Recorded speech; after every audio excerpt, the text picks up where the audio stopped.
In today's video, we'll be doing another real-time demonstration from Romantic Country's second tale, so stick around.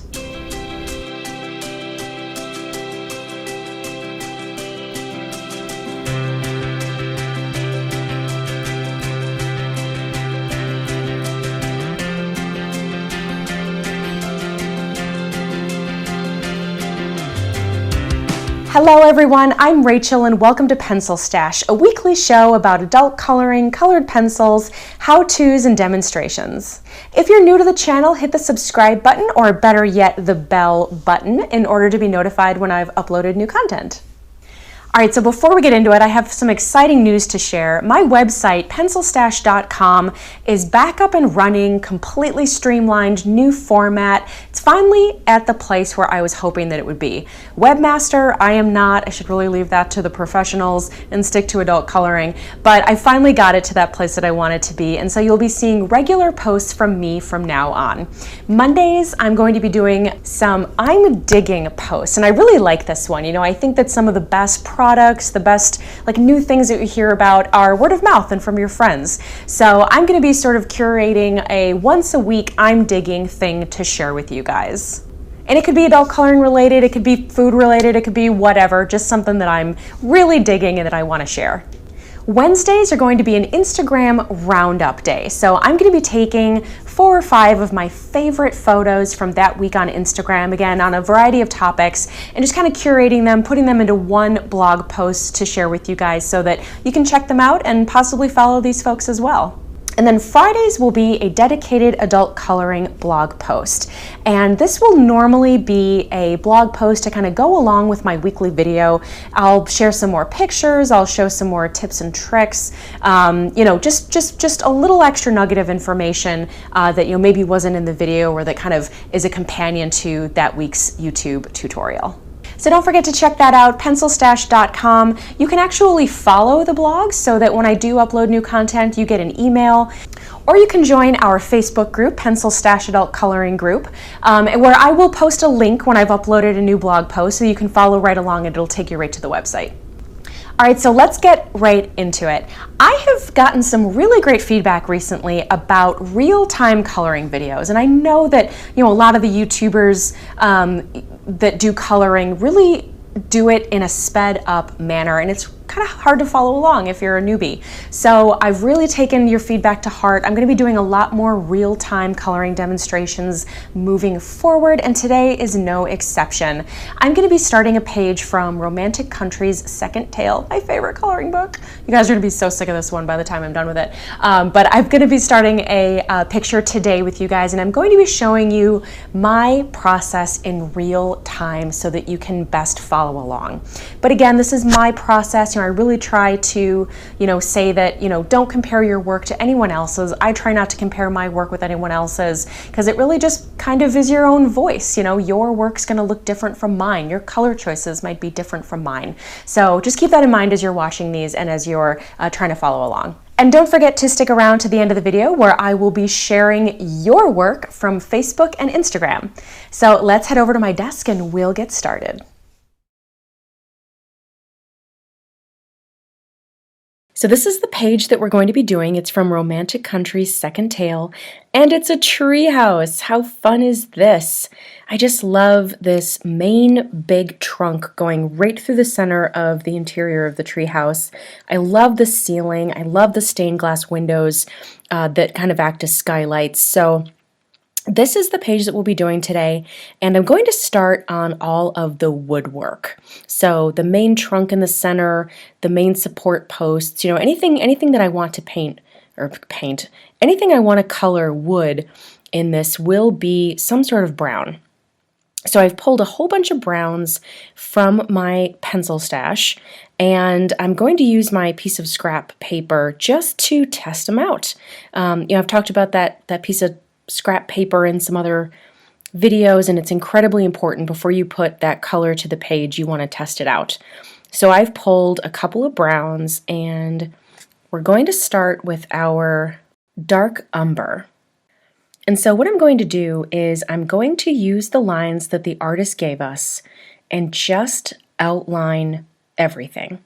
So I'm just going to go in with a nice medium pressure and outline the entire outside of the trunk, all of these little interior bark lines that the artist has given us, and I'm just going to outline everything as my first step. And I would usually do this with my darkest color. So whatever color you guys are using, I would just save my darkest for this step here. Make sure that you have a nice sharp tip, just so that all of these little lines are nice and sharp and aren't really blown out by an unsharpened pencil. Now I am going to speed up certain sections of the video, just for the sake of time. You know, all of these little lines probably took me about 20 to 30 minutes, especially just given all of the branches on the page. So I think that you guys get the idea. So I'm just going to speed it up just a little bit just to show you what that finished process looks like.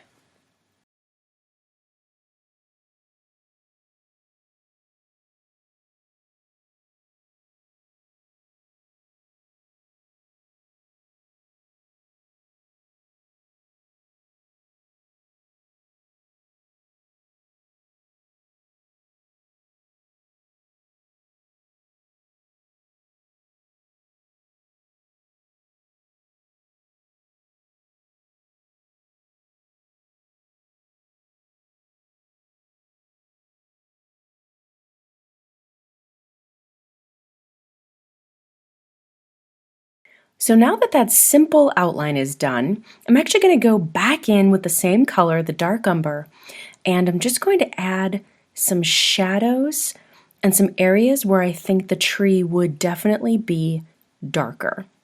And for me right now, I'm going to start underneath some of these botanical posters, and I'm just going to sort of outline again where that shadow would be from underneath each of the pages. And I'm kind of feathering my lines outward so that when I bring in another brown, it'll blend really nicely. And I hope that you know what I mean by feathering. I mean like nice strokes outward that aren't harsh. So that again, when I blend it either with that second brown, with the blender, there's not going to be a very visible line or a very visible difference between the two colors. That's what I mean by feathering. So now I'm going to be going off and kind of doing some more of my outer lines a little bit thicker. And you can kind of see right here in between these two main branches, there's going to be a little bit more of a shadow. So I'm going to go back in and kind of feather outward some more of this dark umber.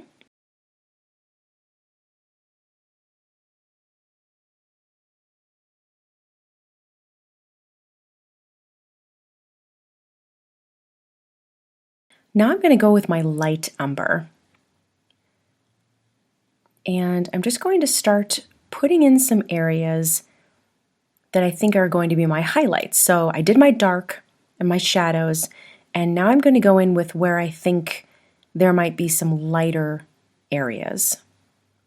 And with this being light, you can kind of just place it where you think there might be some highlights, and then you can go back in with your darker colors afterwards and layer them right on top.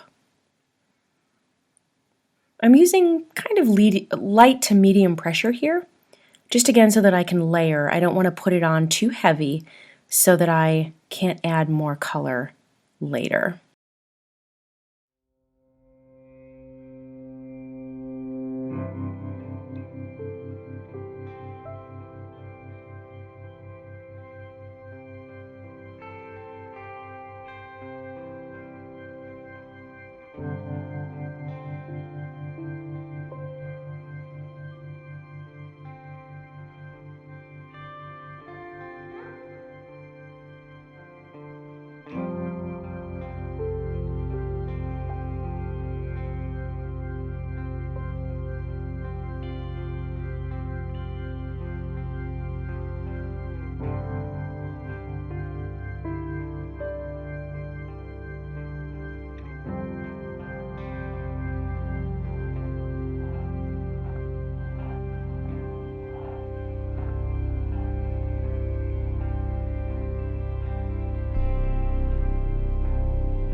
Now in with my chocolate color. And this is actually going to sort of act as my middle of the road color. This is my middle of the road brown. And this is going to sort of marry the dark with the light. And because it's the chocolate Prismacolor, it actually has a very nice warm tone. So this is sort of going to be in the spaces that I left white. So as I do this, I'm actually going to feather the chocolate on top and into the dark umber and the light umber. And this is what I was talking about feathering earlier. When you do that, not only when you layer that first color, but when you're coming in with this second color, with this chocolate brown like I am now, it'll just blend really nicely against those other two colors because you're feathering it. So even before we use our blender pencil, if you really are careful about not creating that harsh line between colors, it'll make it that much smoother when you go to blend. So just kind of fill in some of the areas where you think this sort of middle of the road brown will be, some of the white spaces that you left, and this is just another step of many. We're going to come back in and add a lot more after this step as well.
And back in once again with our dark umber, and we're going to go back in and add even more shadow on top of the colors that we've already laid down. And if you see what I'm doing now, you see all these like bark lines, these like gnarly, you know, kind of where the tree kind of juts out and, you know, has a little bit of shadow. I'm actually going to take my dark umber and I'm going to choose a side of the line to where I think it juts out, and the opposite side would be the shadow.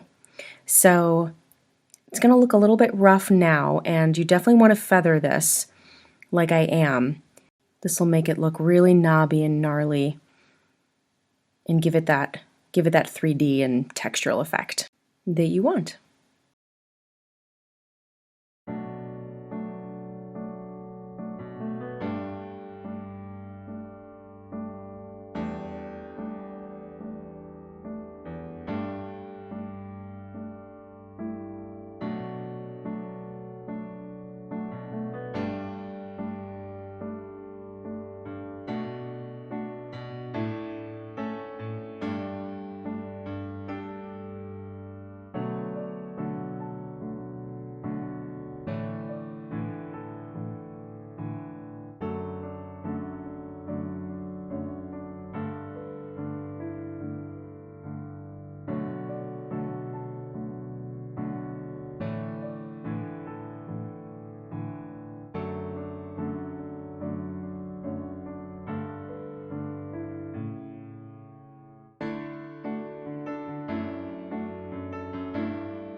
And now the star of the show, the Prismacolor blender pencil.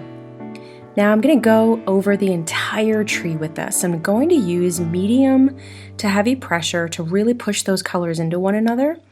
And as you see, it really makes a huge difference here. You can kind of watch it transform. You can watch those colors blend together. This is why I love this pencil so much.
So using this exact same effect, because this is a tree house, and I think that all of the woodwork in this tree would be kind of cut from the same trunk. So I'm actually going to do all of the woodwork in the tree house the exact same way. And this is what it would look like. So as you can see, there's a lot of wood in this tree house, and obviously that makes a lot of sense, but I didn't want to make it too woodsy. I just didn't want to kind of muddy the page with too much brown. So I decided to do the ceiling planks in kind of a painted or a whitewashed look. So I'm going to pull a bunch of grays and decide which ones I think would be best for this. So the Prismacolors has warm grays, cold grays, and French grays. And I've kind of decided that I'm going to start with my French gray 30% to start us off with. And what I'm doing with this is just going along kind of the edges where the boards kind of meet up against one another, where they meet up against the rough wood of the framework. And I'm just going to build layers of color here until it looks right. And because I want the main boards to read as white, I really want to feather out into the white once I get to that point. So just be very careful that you're using kind of light to medium pressure here, so that again, you don't create a harsh line when you go to blend.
Now I'm going to come in with my second color, and that one's going to be French Gray 50%, so it's a little bit darker than the 30.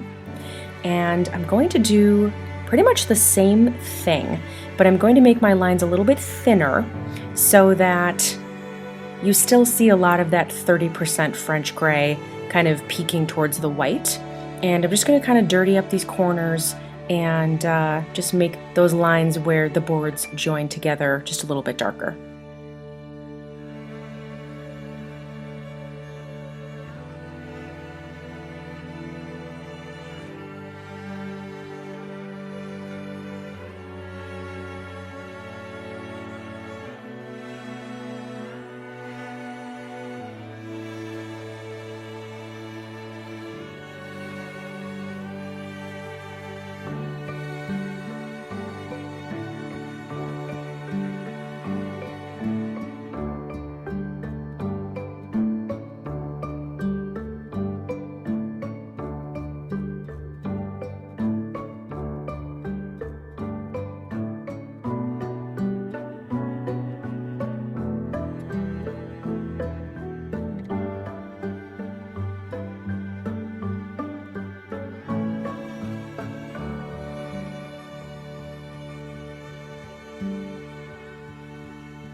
And now I'll do the exact same thing with the French Gray 70. I know that this is a long process, but I'm just gonna, again, kind of dirty up some of these corners just to make it look a little bit more natural. Obviously, our treehouse is out in the wilderness, so it's not gonna be pristine.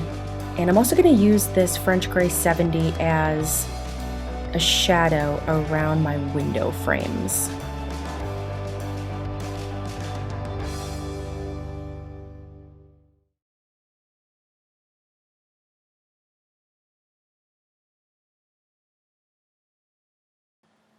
All right, so now that we've gotten it to this point, I am ready to use my white, and I'm actually going to use my white as my blender. And you'll see as I start to use this that it really puts a nice creamy, milky finish over the top of this while it's blending. And I'm hoping that I will get the look that I'm going for of that kind of whitewashed, lived-in painted ceiling. And I'm actually using kind of medium to hard pressure here, just like I would with my blender, to kind of push all of these colors around. And this gray will go into the center of the boards, and that's okay, because it's still going to read as a white painted ceiling in the end. But because we used that light gray as kind of the one that butts up against the areas that we left white, it'll still read nice and light. You don't have to be too careful here, you're just pushing all of these colors together, so I don't really worry too much about my lines going in the same direction. I just kind of try to get into all of these little spaces and push all of these colors together just to make sure that they're nice and blended. And as you're going through, if you see spots that maybe you kind of missed or need some additional layers, try to get those before you add your white, because just in case, once you kind of add this white, it'll be kind of difficult to layer things on top of it. So don't be afraid to stop and kind of tweak as you go before you use this white.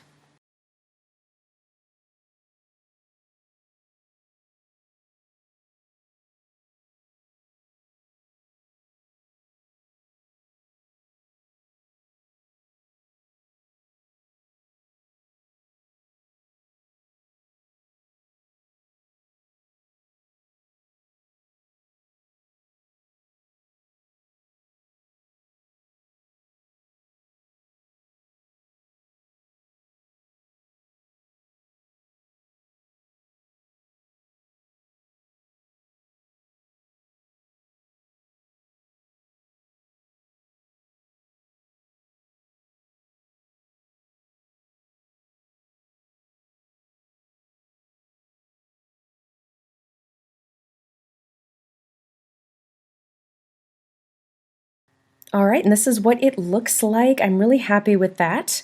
And again, I want to keep this treehouse nice and light, and I think I'm going to go for kind of cream walls.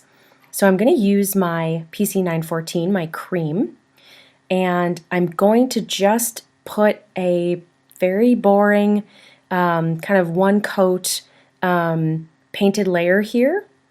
And I'm going to speed this part up just because it's very straightforward.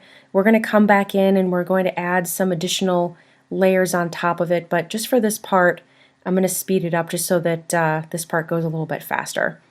There's really nothing special or technical about this part.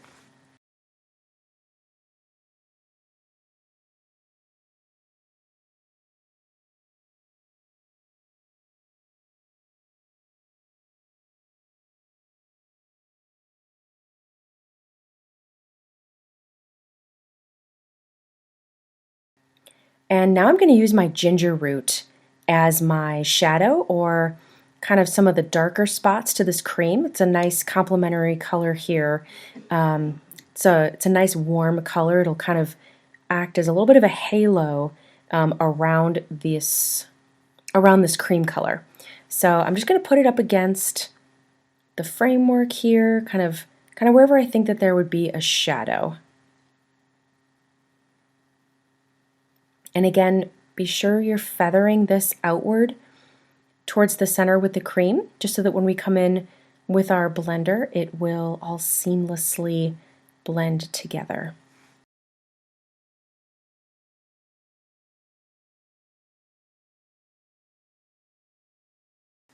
And make sure that when you're blending, you are thinking about the shape of your objects when you're doing your shadows. So if you see here on this shelf, you know, the shadow itself is going to be cast by all of these little bits. And the shelf itself is probably, you know, 6 to 8 inches wide. So I'm going to actually do kind of a tapered triangle where I think that that would make a bigger shadow. And just go around all these other objects.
Now I'm going to take my SANDBAR brown and I'm going to do the same thing that I kind of did with my ceiling and with my tree, and I'm going to use this as my darkest spot on the walls where it's kind of might be a little bit dirty, a little bit dusty. You know, again, it's a treehouse, so it can't be pristine. So I'm just going to kind of go through, maybe darken up some corners, just to kind of muddy this up a little bit.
And now with my colorless blender, I will push all of these colors together, again with light to medium pressure.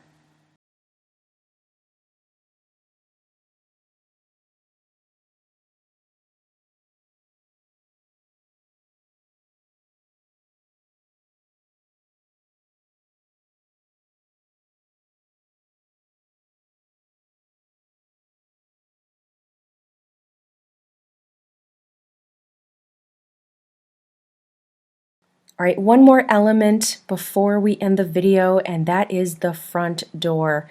Looking at this page, I really kind of wrestled with what color to paint this, and I've done a bunch of houses here on the channel, and all of them have had blue front doors.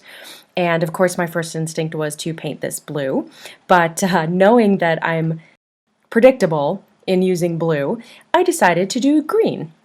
I thought that too, just again being a tree house, it might kind of blend in with the landscape, and that, maybe a blue front door would stand out a little bit too much.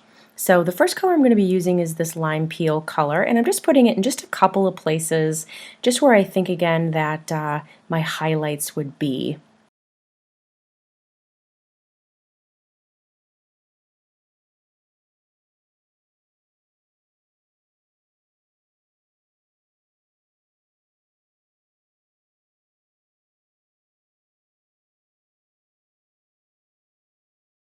And now with my dark green, I'm going to do the same technique that I did actually on the tree. And because this door is wood and I really want that wood grain to really show through, I'm going to outline all of the lines on this door in this dark green.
And now onto my kelp green, and this is sort of going to be the main body of the door.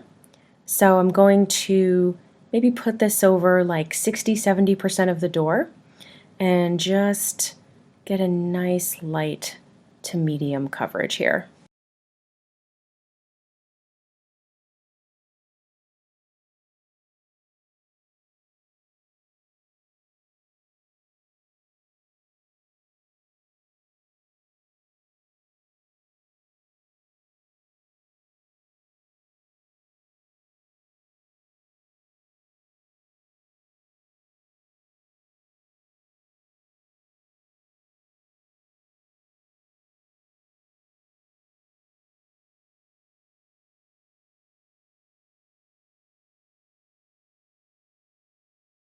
Now I will go in with my Prussian green and fill in some of the white spaces that I left, just to kind of bridge the gap between my kelp green and my dark green.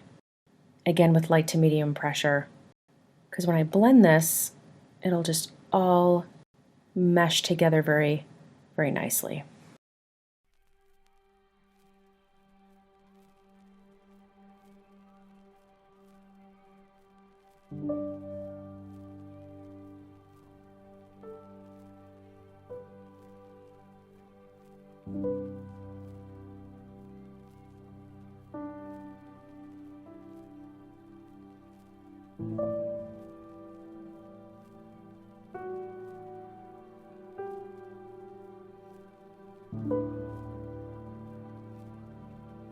And back in with my kelp green just to kind of give it a nice coat.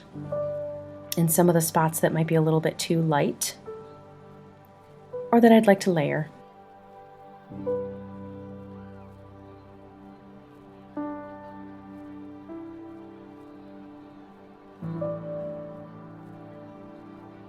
And now our blender.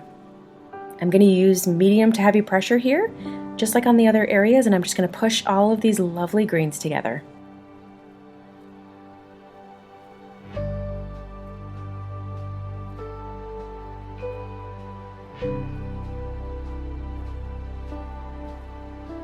Look at this instant transformation. I mean, you can really tell the difference between areas where I've blended and areas where I haven't. It just creates this nice, smooth, vibrant, beautiful, beautiful finish.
Now, even though I've used my blender, I'm going to go in real quick with just a marine green and just kind of scuff up some of these areas here, just in a couple of places.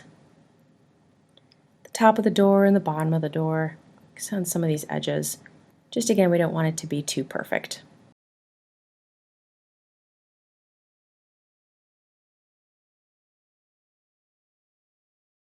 And in just a couple of places again with my kelp green.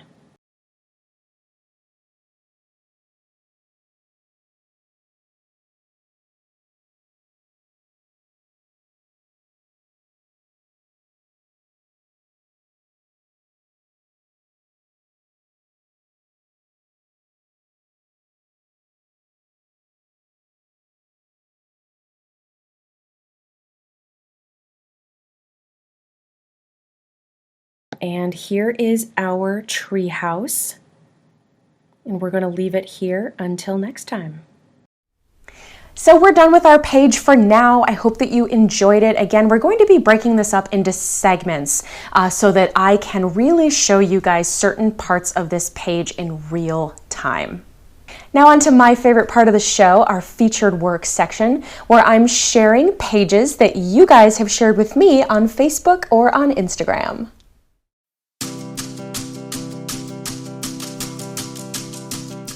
Our first is this beautiful, vibrant picture from Jennifer Young Polly via our Facebook group. I just love this. It's so vibrant and fun, and I'm totally enchanted with this black background.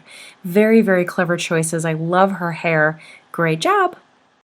The next comes from Melody Jones Limited, and I chose this because I'm so excited. I also just got this coloring book. This is from Barn Quilts by Marion Parsons, aka Miss Mustard Seed, who I think I've talked about on my blog before. She's one of my favorite bloggers. She's an artist. She's super talented, and Marion actually just sent me her coloring book as well as a couple to give away. So I will be doing a future video on this book and also including some of those coloring books as giveaways. So thank you for posting this one. I'm so excited. I just love this red barn and the beautiful barn quilt above it. Great job, Melody.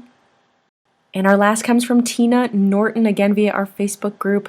I love the highlights in her hair. You did this so well. It looks very natural, very, very bright and vibrant, very fun. Great job. So if you're interested in sharing your work as well for possible showcasing here on the videos, you can submit either on Instagram at PencilStash or via our Facebook group, PencilStash Adult Coloring Group. And I hope that you do check out our Facebook group. We have such a wonderful community of creative folks who are super supportive of each other, and it's just a wonderful place to go. Share your pages, get some feedback, ask some questions. You'll be amazed at the wonderful responses that you get, and I cannot thank you guys enough for those of you who have joined the group. It's really, really nice. If you have any questions about what you've seen today or anything adult coloring in general, let me know down below in the comments. I will get to as many as I can. Check out the rest of my YouTube tutorials on my channel where you can see more demonstrations, tips, and tricks. And don't forget to subscribe so that you don't miss out on any future content. Thank you so much for watching, and I will see you next time.